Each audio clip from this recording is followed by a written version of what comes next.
eu vou apresentar aqui um projeto de trabalho que foi realizado, vem sendo realizado nos últimos 5 anos, e é fruto de uma parceria entre um arquivo da cidade de São Paulo, que é o Arquivo Municipal. Vocês devem ter recebido isso na documentação que receberam por ocasião do início do evento, e a Universidade de São Paulo. Na verdade, uma parceria que deveria se repetir em outras situações, outros acervos. O Arquivo Municipal dispõe de uma série de coleções importantes sobre a história da cidade, inclusive de natureza cartográfica, e a uma certa altura, há uns 5 anos, procurou o diretor da FAU, da Faculdade de Arquitetura, onde eu dou aula, pedindo apoio no sentido de elaborar projetos conjuntos para a informatização de algumas dessas coleções. O diretor convocou alguns dos laboratórios da faculdade e o nosso se interessou e nós acabamos elaborando juntos um projeto que mereceu esse título e vem sendo apoiado pela FAPESP.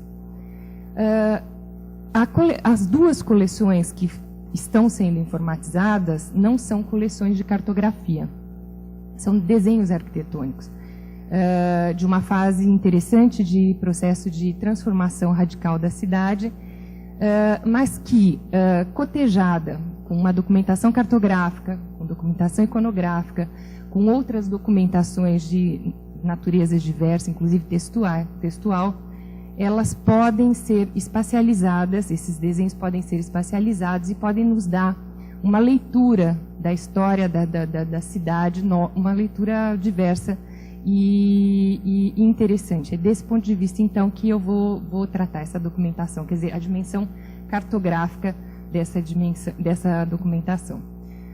Eu vou falar rapidamente do projeto, inicialmente, para que vocês tenham uma noção do que se trata, a natureza da documentação e o que nós desenvolvemos, para depois falar, então, dessas possibilidades de pesquisa, desde que a documentação seja espacializada. A parceria envolveu uma equipe ampla da FAO, coordenada pelo professor Nestor e por mim, do arquivo, coordenado pela diretora do arquivo, a Liliane Lehmann, com o apoio do DPH, o Departamento de Patrimônio Histórico, que nós temos aqui o seu presidente, o Walter Pires, que vai falar em seguida. Envolveu os chefes das seções, né, onde se situavam essas coleções, o pessoal da informática, consultorias de fora, porque nós precisávamos também de um apoio na área de arquivística, dado que eram arquitetos com um arquivo, mas precisávamos de apoio nesse sentido. Então, o Escritório Memórias e Assessoria de Projetos da Marli Rodrigues nos encaminhou historiadoras, arquivistas que participaram durante boa parte do projeto, orientando os trabalhos de coleta das informações para a alimentação de um futuro banco de dados. Também contamos com o apoio de pessoal da Unesp, do CEDEM, que na prática realizou o banco de dados. E com um séquito de bolsistas de treinamento técnico de várias áreas, chegamos a ter 21 no auge, e agora estamos com 19 bolsistas de mestrado que fizeram, de fato, o trabalho sob a orientação desses vários membros do grupo. Bom, os objetivos que nós tínhamos era informatizar 2 coleções importantes do arquivo, envolvendo esses desenhos arquitetônicos. Uma pouco de difícil manuseio, a série das obras particulares, são desenhos arquitetônicos que foram produzidos para serem submetidos à aprovação da prefeitura. A partir de 1893, a prefeitura se estrutura para solicitar que as obras sejam elaboradas, realizadas mediante a aprovação dela. Então, era uma série de 70 mil documentos que estavam aí integrando essa série de projetos encaminhados pela prefeitura por particulares. Nós recortamos a série 1906 a 1920, e era esse um primeiro universo a ser informatizado. E o segundo era um fundo de um escritório de arquitetura, o principal da cidade, durante essa virada do século XIX para o XX, o escritório do Ramos de Azevedo. O Ramos de Azevedo tinha sido esse escritório realizou as principais obras públicas da cidade nesse período de transição do final do Império para a Primeira República. Ora, então, tínhamos na mão uma documentação enorme, organizada de forma de difícil acesso, em caixas, 70 mil documentos, 2 mil do Ramos, 68 mil dessa série Obras Particulares, que o consulente tinha que manusear uma a uma, quando quisesse fazer qualquer tipo de busca, ou seja, a ideia era, portanto, reproduzir digitalmente os desenhos e alimentar uma base informatizada para que essa documentação, então, fosse disponibilizada via internet, facilitando o acesso, agilizando a pesquisa, divulgando a coleção em larga escala e, sobretudo, minimizando o manuseio, né, com o intuito de preservar a coleção. A documentação, portanto, tem essa natureza aqui que eu vou mostrar. O escritório Ramos de Azevedo são obras públicas em geral, o próprio edifício da Escola Politécnica, hoje sede do Arquivo Municipal, os projetos estão lá, as secretarias de Estado construídas no início da República, a Secretaria da Agricultura, da Justiça, da Fazenda, edifícios públicos de todo tipo, Correios e Telégrafos, hoje é um centro cultural importante, o mercado municipal, que nós vamos ter oportunidade de visitar amanhã, não só o edifício em si, plantas, cortes, elevações, hidráulica, elétrica, tudo que vocês possam imaginar, mas também arquitetura de interiores, né? O escritório projetou, inclusive, as banquinhas, então a banquinha de aves, a banquinha de ovos, a sapataria, que são curiosidades que normalmente a gente desconhece. Estádio do Pacaembu, Palácio das Indústrias, ou seja, as principais obras públicas encabeçadas por esse escritório. Em contrapartida, a série Obras Particulares, ela documentava a arquitetura variadíssima produzida por particulares na cidade, no momento que a cidade se transforma e que essa iniciativa privada, portanto, tem um papel expressivo no processo de transformação da cidade. Então, desde a arquitetura comum, esse é vamos dizer, 80% da documentação, as casas comuns dos bairros novos que a cidade vai à medida que se expande, vai tendo, até casas de setores médios da população, até as casas dos grupos sociais mais elevados, como as casas todas da Avenida Paulista, da Avenida Higienópolis e assim por diante. Quer dizer, nesse período em que a coleção se insere, até 1920. Edifícios de comércio, edifícios de uso misto, comércio, escritórios em cima, comércio e residência em cima, nas várias partes da cidade, na área central, nas áreas de expansão, nas principais ruas de comércio da cidade, né? A cidade começa a se especializar nessa virada do século XIX para o XX, então o centro se especializa em comércio e serviços, os novos bairros em residências, bairros fabris, e toda essa documentação vai nos dando esse processo de transformação. Outra curiosidade que ela traz é que, para além dos desenhos, acompanham os desenhos requerimentos, e esses requerimentos nos contam quem eram os proprietários, quem eram, em geral, os construtores, arquitetos ou práticos licenciados, e uma série de outros aspectos que contextualizam esses documentos.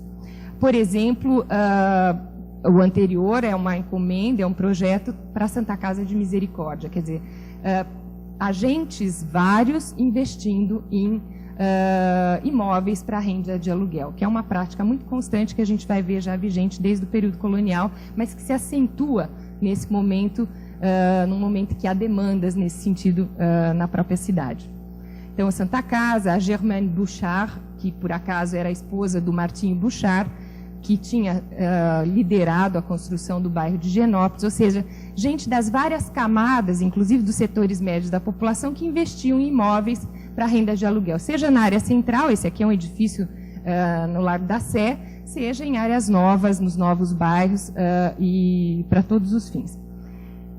Nomes conhecidos, nomes menos conhecidos, que poderão ganhar luz à medida que a gente trabalhe essa documentação. Além de obras residenciais e de comércio, obras institucionais encomendadas por particulares. Por exemplo, a Escola de Comércio Álvares Penteado está lá no Largo de São Francisco até hoje. O projeto foi encaminhado à Prefeitura para obtenção de aprovação pelo Conde Álvares Penteado. E merecia a assinatura de um grande arquiteto.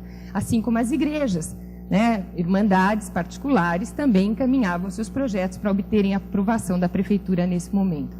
O próprio Mosteiro de São Bento, antes das transformações que o mosteiro sofre, passa por uma reforma cuja documentação encontra-se no âmbito dessa série. Fábricas, cinemas, teatros, desde que obras de particulares mereciam a aprovação da prefeitura. Então a documentação é riquíssima, até cocheiras. Numa época em que a cidade não tem automóveis, era fundamental, esses estacionamentos eram grandes negócios, então as cocheiras também, elas mereciam a aprovação da prefeitura. É o momento que a prefeitura está se estruturando, né, como tal. Ela é criada em São Paulo em 1899, e é o momento em que ela passa a cobrar um controle da produção da cidade. Ela é um momento que se estabelece uma legislação forte em termos sanitários, em termos urbanísticos, para ordenar esses trabalhos de construção. Então, essa seção que recebia essa documentação na época dela, cotejava esses projetos com a documentação, a legislação, e averiguava a pertinência, segundo os padrões dessas leis sanitárias e tudo mais, e aprovava ou não a realização dessas obras. Até mesmo letreiros para as lojas do centro da cidade passaram aí por essa coleção. Bom, a ideia, então, do projeto era informatizar esses dois fundos. Foi feita uma etapa experimental de 6 meses, verificou-se ritmo de trabalho, montou-se uma equipe, uma metodologia. Isso é interessante, quer dizer, a universidade, quando foi procurada, ela não tinha uma metodologia de trabalho pré-definida, quer dizer, o trabalho foi todo sendo desenvolvido conjuntamente com o pessoal do arquivo. Então, definimos um trabalho, estabelecemos uma equipe, compramos os equipamentos, tínhamos uma limitação de verba, ou seja, foram feitos uma série de ajustes, mas em parceria. Não foi um trabalho em que a universidade também ela aprendeu com o processo, né? E vice-versa. Então, a primeira fase foi experimental, de 6 meses, e a segunda fase, de 2 anos, está em curso, agora em vias de finalização.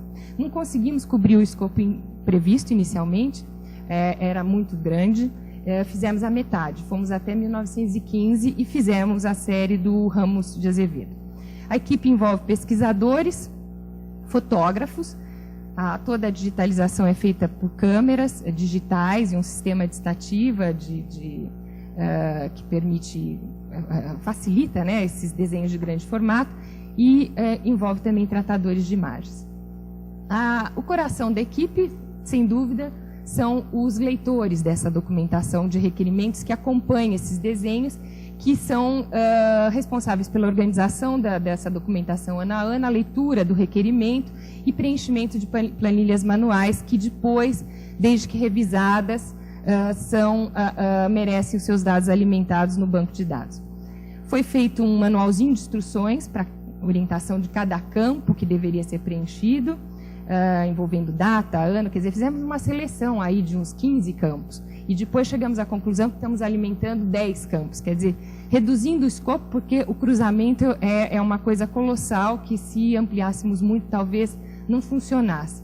Então, data, ano, a questão do assunto do requerimento, a questão do proprietário, a questão do construtor, o autor do projeto, quando há, o endereço, são alguns dos campos privilegiados. O banco foi feito segundo os padrões das normas do ISAD-G, então é todo um sistema de descritores, também onomástico, temático, geográfico, também estão ali incorporados, além de usos desses edificações, etc.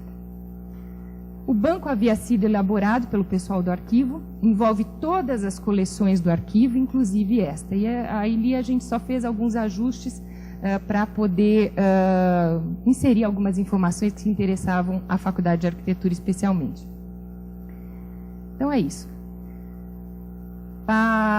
Foram feitos segundo padrões internacionais. A ideia é conversar, a ideia não é elaborar um sistema muito sofisticado, mas que depois não dialogue com outros sistemas.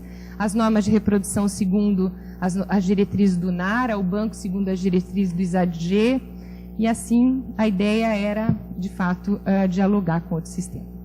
Bom, feita a informatização, eu acho que o trabalho da faculdade é justamente a partir desse processo de cruzamento que é permitido por um sistema informatizado como esse, é vislumbrar novas linhas de investigação nessa área.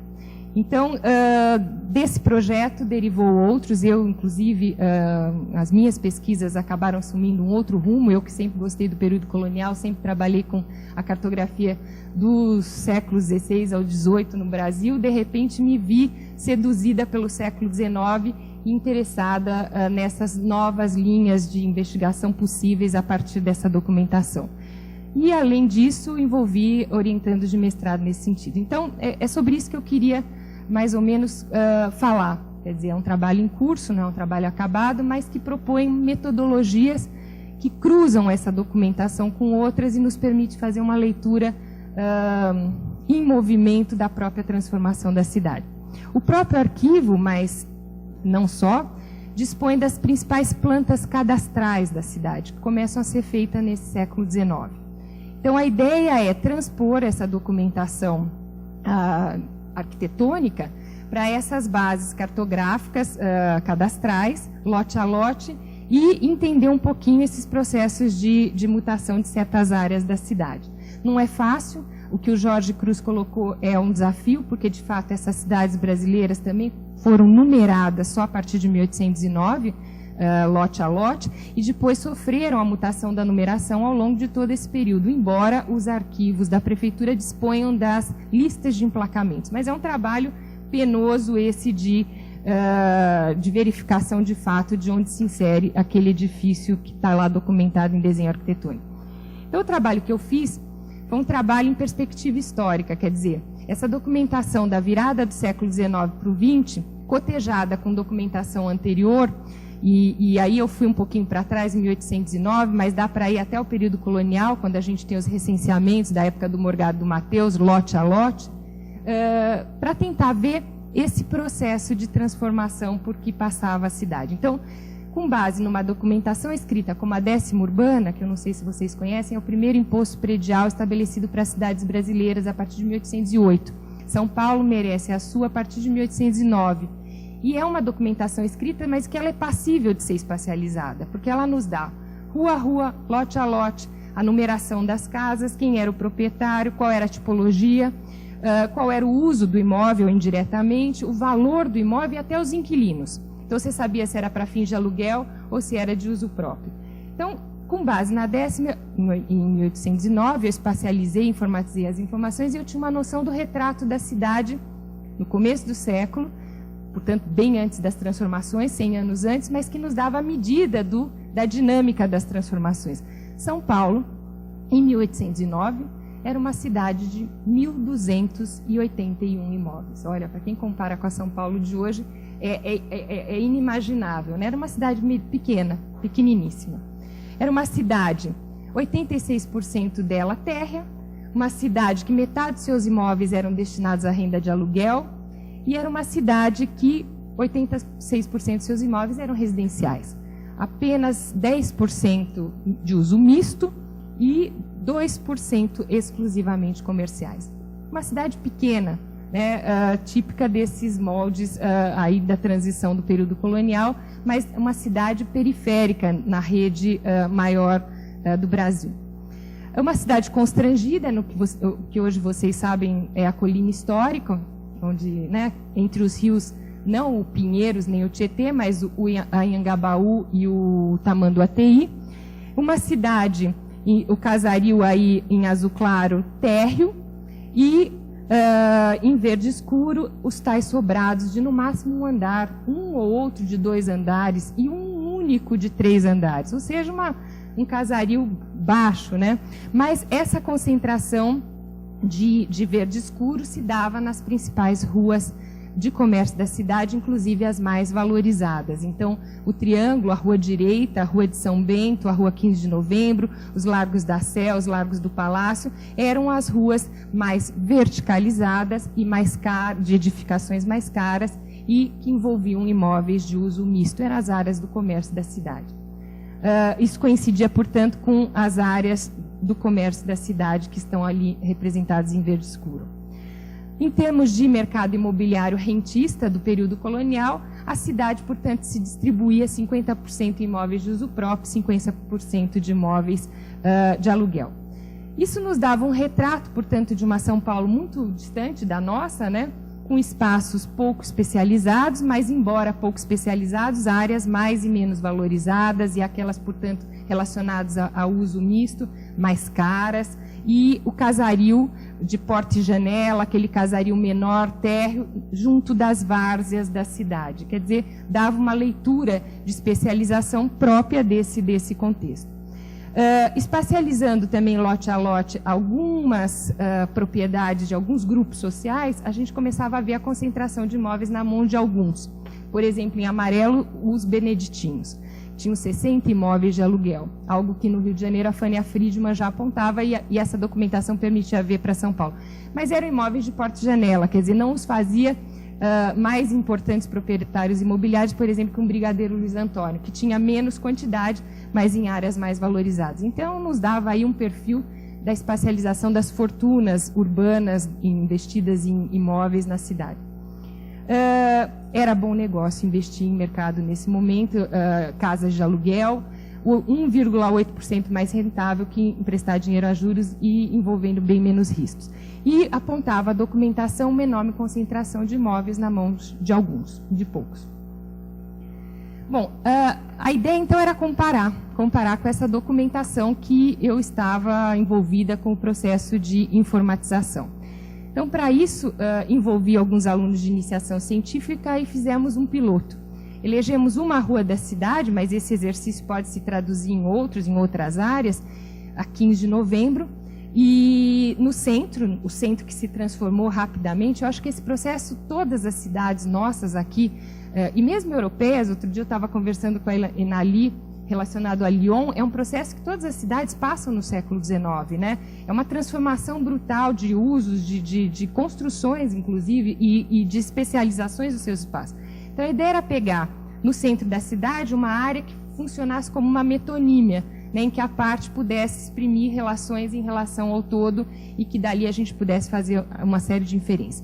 E que essa documentação, lote a lote também, fosse cotejada com uma série de outras. Então, partia de Cidade Décima, cotejava-se com a documentação da série Obras Particulares, com a documentação do Arquivo Aguirra, que o Paulo Garcês vai nos falar agora, que é a documentação cartorial da mudança de mãos por que passava aqueles imóveis, com a documentação sucessiva, porque essa série ela está arquivada até 1920 nos arquivos municipais, mas depois ela segue até o presente nos arquivos do Piqueri, quer dizer, continuamos aprovando as nossas obras junto da prefeitura.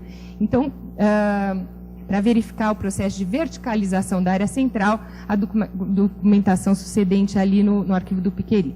E lote a lote, a ideia era inventariar as transações imobiliárias, os atores envolvidos e os empreendimentos realizados.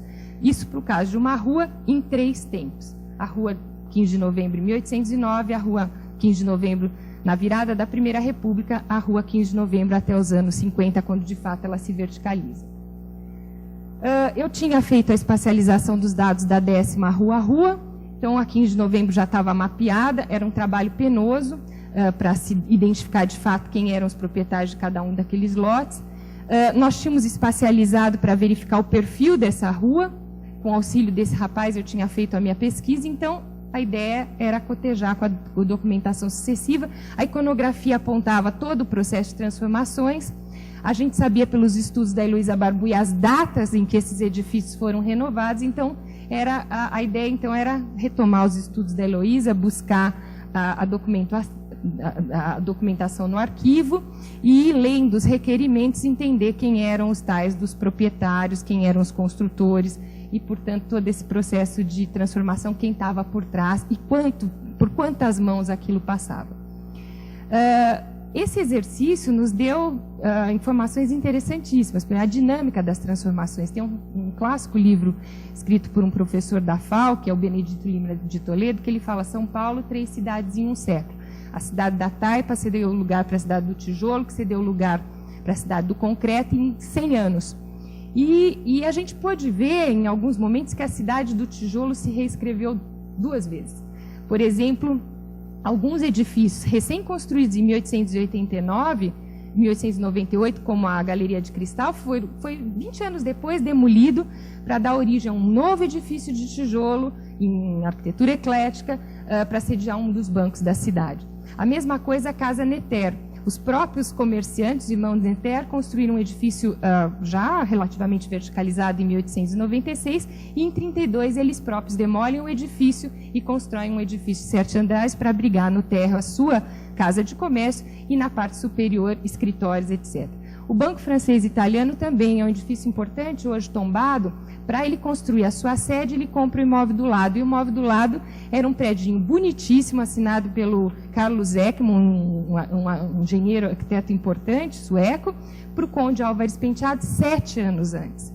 Então, dava a medida de que a dinâmica de transformação foi intensa. Galeria de Cristal ali deu lugar depois ao banco. A Casa Netter, que era esse primeiro prédio, deu lugar, alguns anos mais tarde, em 32, para esse outro.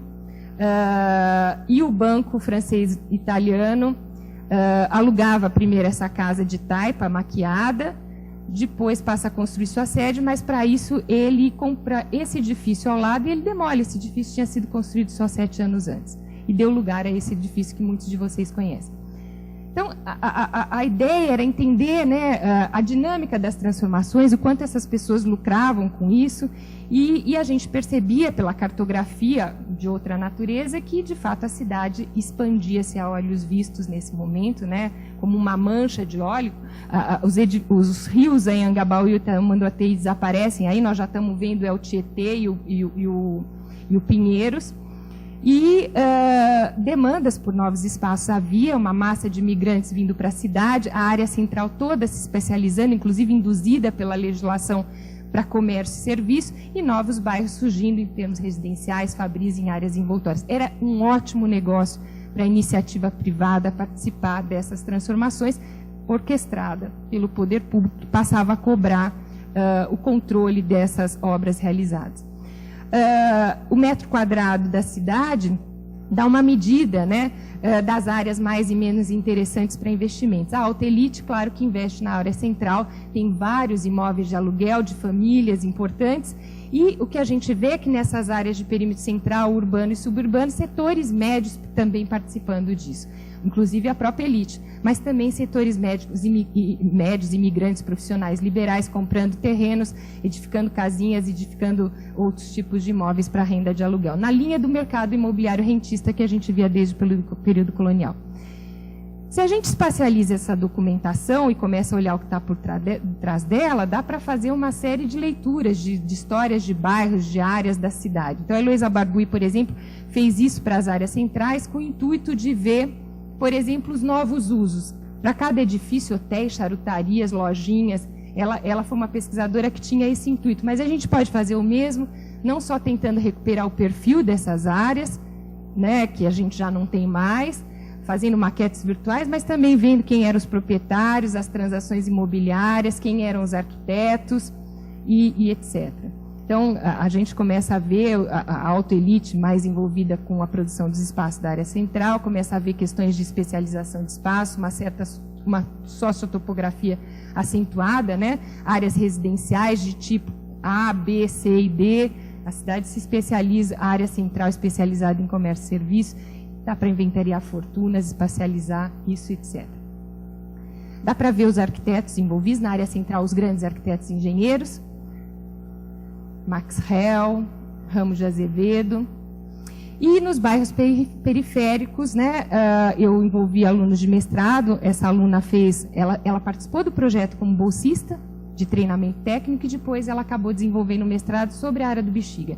Então fez esse mesmo exercício para a área do Bexiga e percebeu quem eram os proprietários, quem eram a tipologia dos imóveis, a localização desses imóveis, os usos e os usuários. Ela cruzou com outras documentações, isso dava um retrato interessante do bairro, que passou despercebido pela historiografia, mas que podia ser refinado a partir desse tipo de leitura com essa documentação cotejada com a cartografia e outros documentos. E apontava essa ideia de um mercado imobiliário rentista, envolvendo inclusive os setores médios da população. Ou seja, uma história ainda não contada desses profissionais menores, já mapeada por uma historiografia, mas que agora, a partir dessa documentação, pode nos dar aí pistas interessantes de processo de produção da cidade. É isso, obrigada.